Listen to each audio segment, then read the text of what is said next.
está crescendo, está ficando forte em círculos que têm muita influência no novo governo a intenção de levar à justiça integrantes do governo de Bolsonaro, inclusive o ex-presidente e seus familiares. É uma pressão política que já tem um nome, chama-se Sem Anistia.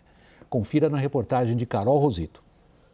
A pressão em torno de Lula para responsabilizar Bolsonaro por eventuais crimes na presidência ganha cada vez mais força e vem de um grupo de fortes aliados, o Prerrogativas.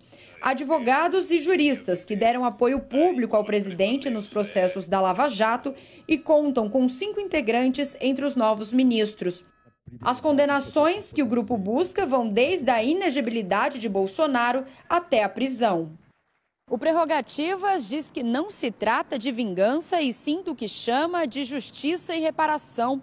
Uma reportagem publicada hoje pelo Estadão fala de uma ofensiva que o grupo quer montar para tentar a punição de Bolsonaro na justiça. A ideia foi discutida num jantar com cerca de 200 integrantes nesta semana e teve amplo apoio.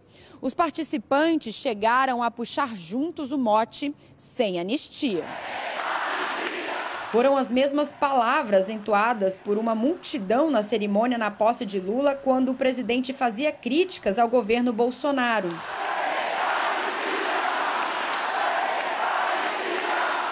Ao discursar para o Congresso, Lula chegou a defender as condenações dos culpados pelo agravamento da pandemia da Covid-19 atribuído a Bolsonaro. As responsabilidades por esse genocídio hão de ser apuradas e não devem ficar impunes. Mas uma investida contra o antecessor pode deixar Lula numa situação difícil. É o que pensa a ala mais moderada da Frente Ampla que o ajudou a se eleger. O apoio formal ao movimento Sem Anistia poderia trazer turbulências políticas, dificultar ainda mais a governabilidade e inflamar a oposição. Durante a campanha, no ano passado, Lula já tinha sido questionado em entrevista à CNN sobre o assunto, caso vencesse as eleições. Para pacificar o país, o senhor anistiaria o presidente Jair Bolsonaro? Ao responder, Lula mencionou por várias vezes a palavra paz. Você não vai querer presidir o país para tentar instigar, sabe, a confusão. Ou seja, esse país precisa de paz para crescer. Esse país precisa de paz para melhorar e quem pode fazer isso é o presidente da República. É o comportamento dele que dita um pouco as regras do que vai acontecer na sociedade. Eu acho que nós vamos ganhar as eleições para reconstruir a paz nesse país. Lênio Streck, é um assunto político de altíssima sensibilidade. Bom, paz se consegue sem anistia? Ou, para reconstruir o país, como o presidente ganhou a eleição dizendo que pretende, é necessário passar limpo na justiça o que aconteceu? Bom, vamos lá, por partes. Veja, eu não falo em nome do grupo. Você está nos ouvindo bem? Quer que eu repita a pergunta? Você conseguiu entender? Não, eu estou tudo bem? Tranquilo. Ótimo, obrigado. Caiu o meu microfone. Não, fique à vontade. Eu não falo em nome do grupo Prerrogativas, por óbvio, né? Porque é difícil alguém falar por ele, mas quem tem falado mais pelo Prerrogativas é o Marco Aurélio de Carvalho. Agora, dito isto, a minha opinião como protagonista do próprio Prerrogativas e de todo o processo que envolveu a suspeição de Moro e a presunção da inocência, esses elementos todos que foram muito importantes para que o presidente Lula pudesse ser candidato de novo e ganhar a eleição, a partir disso, tem que esclarecer também que os sem anistia, né? Na verdade, não sei se alguém pensou efetivamente em dar anistia ao Bolsonaro ou alguém do governo. São coisas diferentes. Uma coisa é fazer, de acordo com a lei, de acordo com a Constituição, dentro do devido processo legal, os processos necessários. Por quê? Porque, na verdade, no momento em que o presidente da República sai do cargo, nem mesmo mais o Supremo Tribunal é o protagonista dessas ações todas. Passa a ser o juiz, o membro do Ministério Público, né? E veja que o próprio Lula, é muito importante que se diga uma coisa. Eu vou ler aqui o que o Lula disse no discurso. Não carregamos ânimos de revanche, mas vamos garantir o primado da lei. Quem errou responderá por seus erros com direito amplo de defesa dentro do devido processo legal. Portanto, eu acho que quando o prerrogativas ou quando as pessoas falam em sem anistia, elas estão exatamente reproduzindo isso que o presidente da República diz. Temos uma democracia tem o império da lei. Com o império da lei se procura paz, por óbvio, respeitando as garantias de todo mundo, e este é um processo jurídico. Claro que ele tem elementos políticos, mas nada de não jurídico deve ser feito contra o ex-presidente ou qualquer outro. Tudo tem que ser feito dentro do direito. Agora, o sem anistia, óbvio que, primeiro, uma anistia desse tipo seria muito controversa. Por que dar anistia a um ex-presidente da República nas condições, né? Que preço de paz seria esse? Segundo, o sem anistias é muito simples, significa buscar a responsabilização, como eu até brincava um tempo atrás, dizia o Brasil tem que fazer uma tarefa de assistir o filme 1985 do Darim umas 10 vezes para que no final, como diz o promotor, nunca mais o Brasil deve passar por ameaças cotidianas de golpe de Estado. Lênio, é isso que nós queremos dizer. Eu assisti o filme 1985. Eu também. É um filme praticamente obrigatório para todo mundo que se interessa por política. Eu não quero tomar a palavra dos meus colegas participantes da roda, somos todos iguais aqui. Vou, com a permissão deles, insistir num ponto, Lênio. O devido processo legal, todos nós aqui defendemos isso, por nos considerarmos democratas. Não é isso que está em discussão. O que está em discussão é o aconselhamento do presidente da República, que nos dá uma entrevista dizendo eu quero paz. E o aconselhamento é busque, de maneira política, levar os seus ex-adversários, os seus presentes adversários, às barras da justiça. Senão você não governa. É essa a questão. Ou não? Bom, dizer para o presidente, como Flávio Dino, por exemplo, esse grande ministro, né, um dos grandes acertos do presidente, como ele deve ou do que deve ser feito, me parece saudável. Agora, em nenhum momento eu penso que o grupo Prerrogativas, eu não falo por ele, mas em nenhum momento penso que eu mesmo estamos pensando em politizar essa questão que é uma questão jurídica. Por quê? Porque o processo que Lula passou e que a Lava Jato foi lawfare, um processo de politização do direito, o uso político do direito contra o seu inimigo. E eu não penso que nós venhamos a querer que se faça lawfare contra alguém. Nós estamos vacinados com isso. Portanto, quando a gente fala nisso, nós estamos apenas dizendo: não se pode, como no filme 1985, não se pode deixar de fazer punição, porque a história já nos mostrou que quando não punimos os erros da ditadura militar, o preço foi muito alto. Hoje tem gente ainda saindo com o boné e a camiseta do Coronel Ustra. Não penso que os brasileiros queiram isso, né? Por isso, nunca mais. No fundo, sem anistia quer dizer nunca mais. Deixa eu passar a palavra para o Caio. William, eu até queria ouvir do Lênio. Tenho a impressão que durante a Operação Lava Jato houve um consenso em muitos setores da sociedade de que o Lula deveria ser preso. Tinha até aquele Lula preso amanhã. Isso alimentado pela direita, pela extrema-direita. Será que o Bolsonaro preso amanhã, ou família Bolsonaro preso amanhã, também não seria... E eu estou falando em termos políticos, não estou falando em termos jurídicos, Lênio, porque não tenho acesso a tudo que a justiça tem. Talvez nem você, nem nós aqui. Não seria um movimento invertido disso?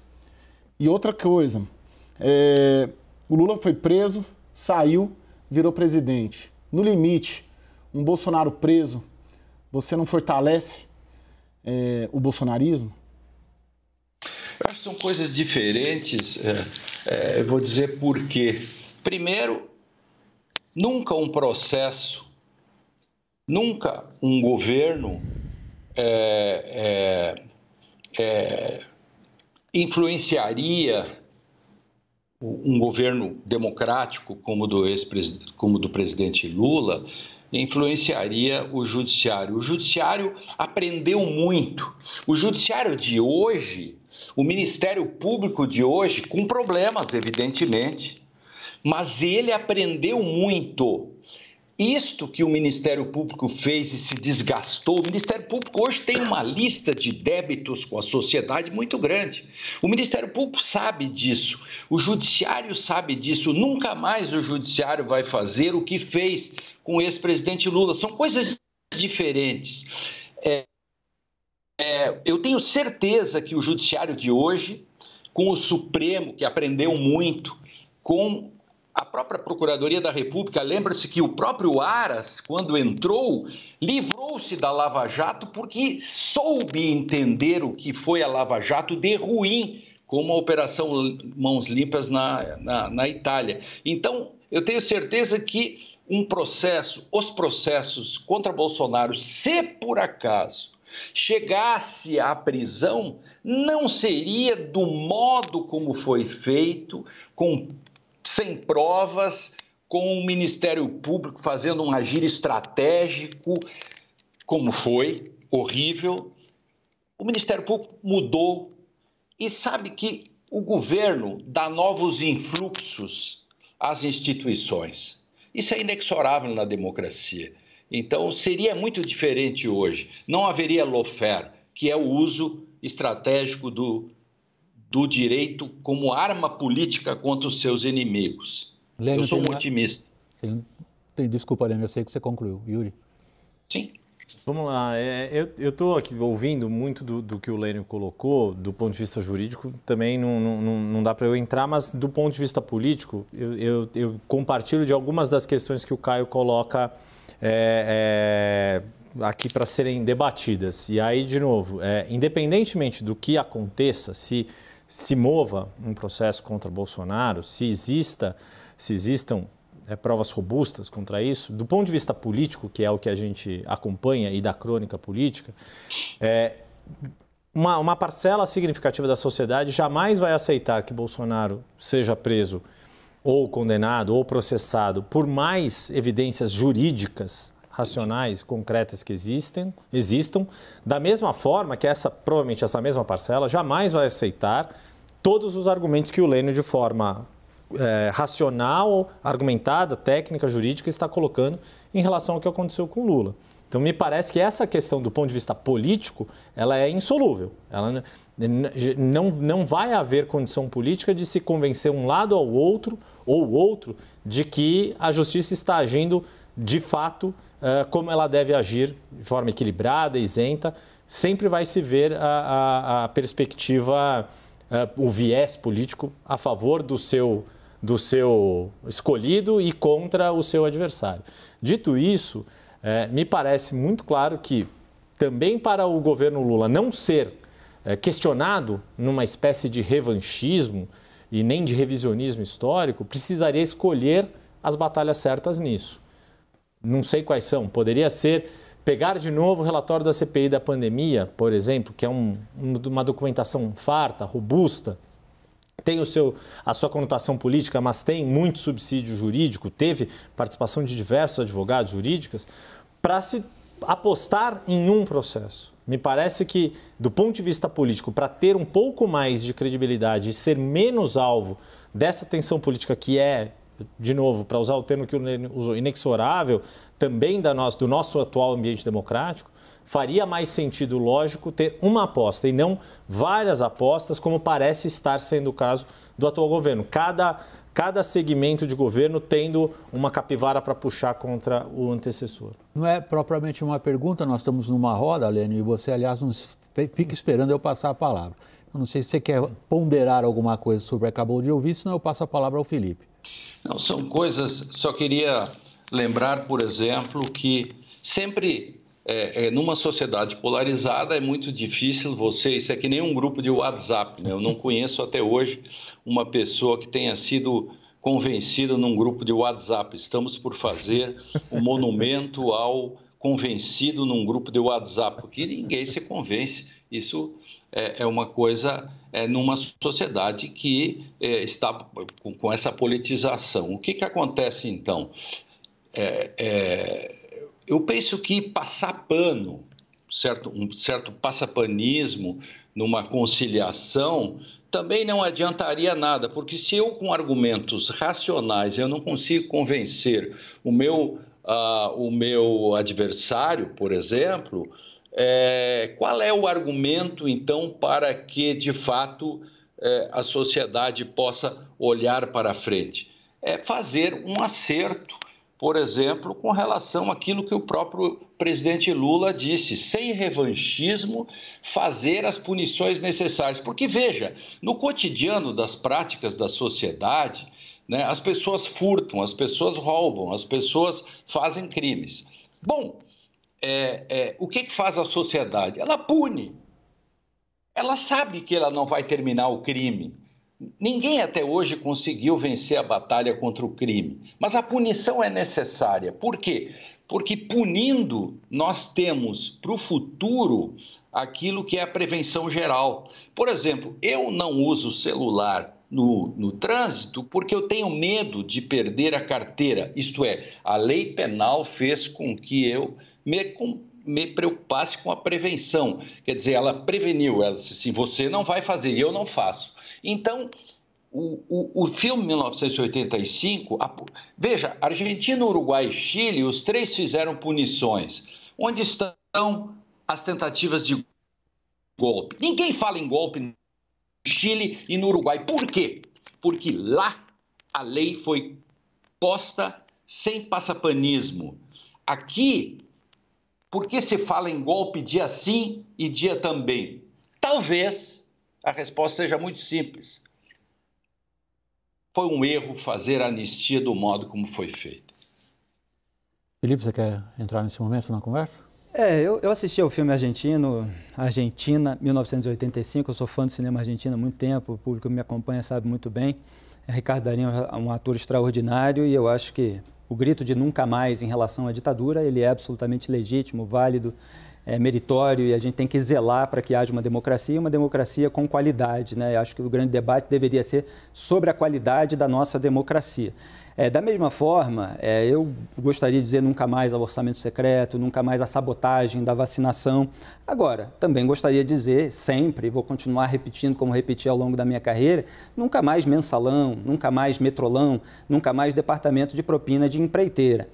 Se fala em argumentação técnica de advogados, se fala em argumentação técnica de juízes, de ministros de tribunais superiores, mas nem sequer no terreno jurídico, nem sequer no terreno alegadamente técnico por cada parte, o debate, tanto sobre o caso específico do Lula, mas sobre a Lava Jato, sobre outros casos de toda uma geração que foi acusada de corrupção e lavagem de dinheiro, é um debate em que existe uma unanimidade. As próprias votações nos tribunais superiores mostram que não existiu. No caso do Lula, o STJ, por exemplo, tinha dito que a competência era da 13ª Vara Federal de Curitiba.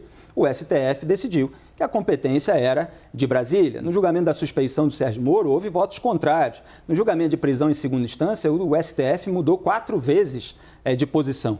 O ministro Luiz Roberto Barroso, por exemplo, votou a favor da prisão após condenação em segunda instância. Ele votou contra a suspeição de Moro, ocasião em que ele, eu estava puxando aqui, apontou o que estava acontecendo no Brasil é exatamente o que aconteceu depois da Operação Mãos Limpas lá na Itália. 1, mudança na legislação ou na jurisprudência. 2, demonização de procuradores e juízes, a que a gente está assistindo até hoje.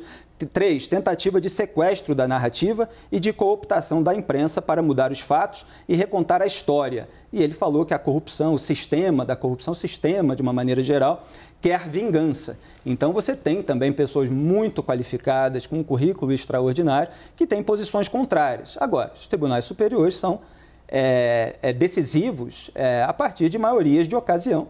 E em diversos casos houve maiorias que deram uma decisão favorável para um determinado político ou para uma determinada medida.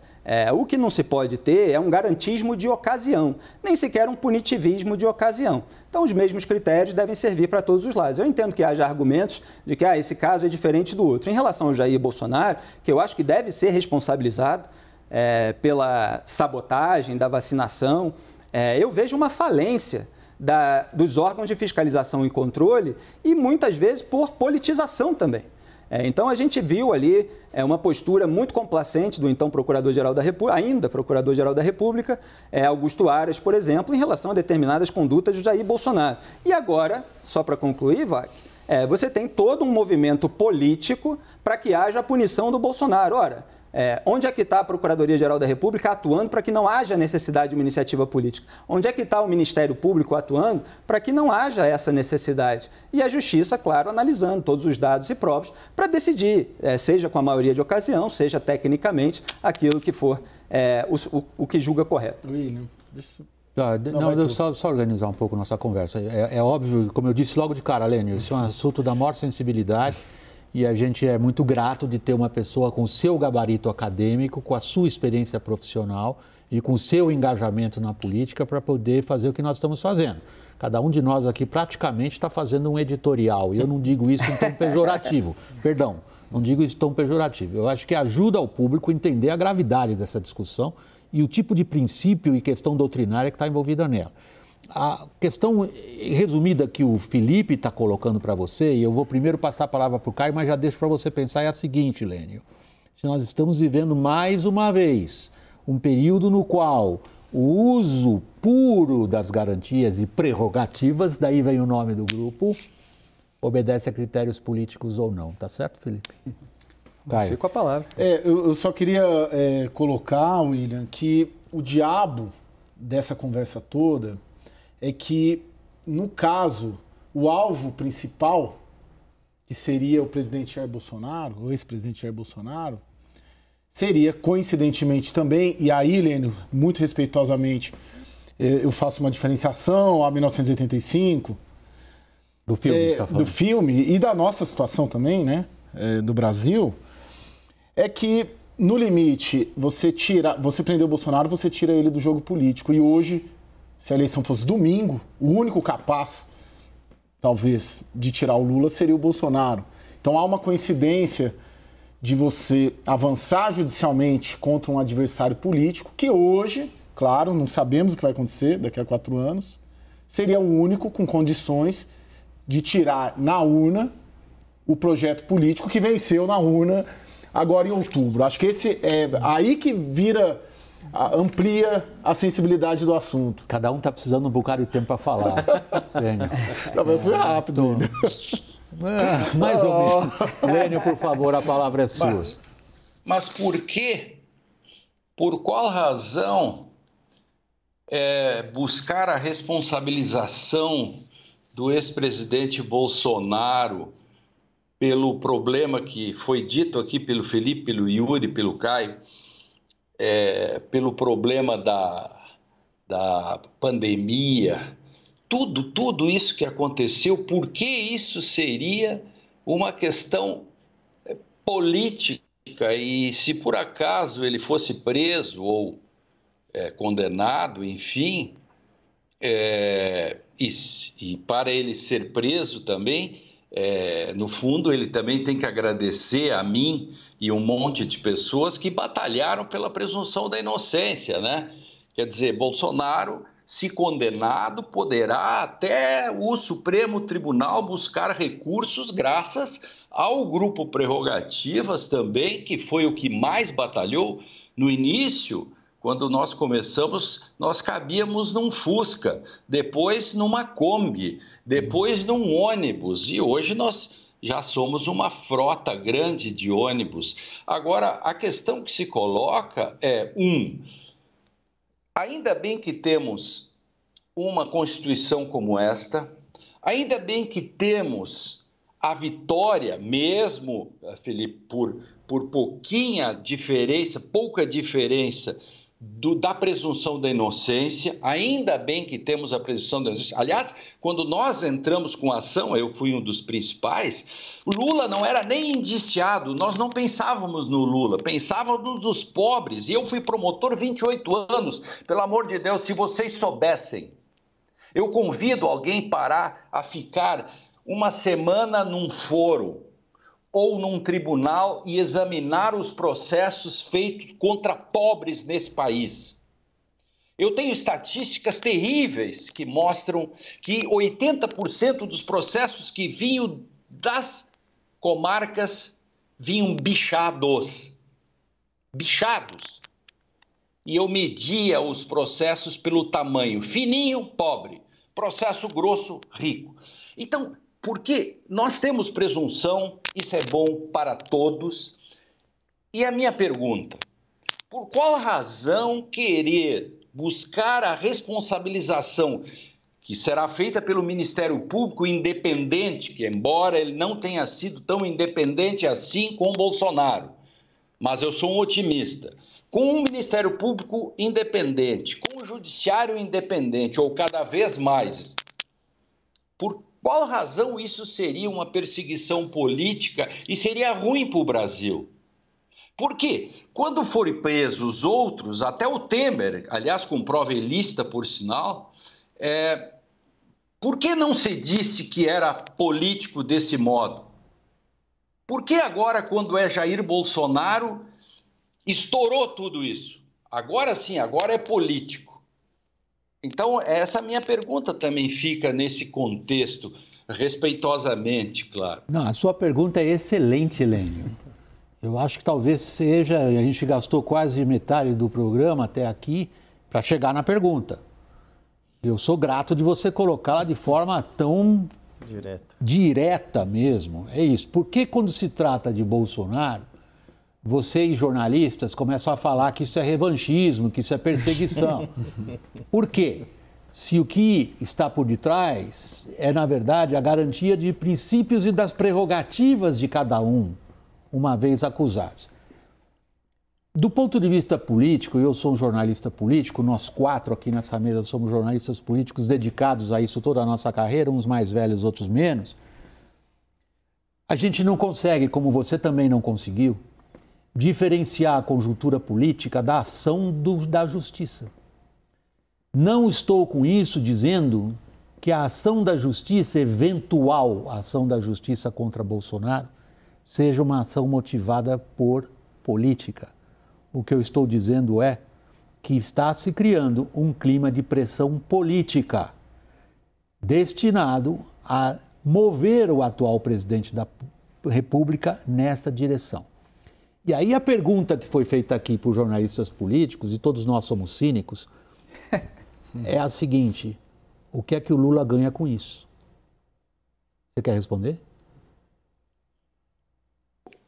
Sim. O que o Lula ganha com isso? Bom, primeiro, a politização da politização já é um problema. Por quê? Porque criou-se, primeiro, o Lula não disse nada disso. O Lula apenas disse... Aliás, o Lula disse: não tem revanchismo, a responsabilização tem que ser feita. Muito bem.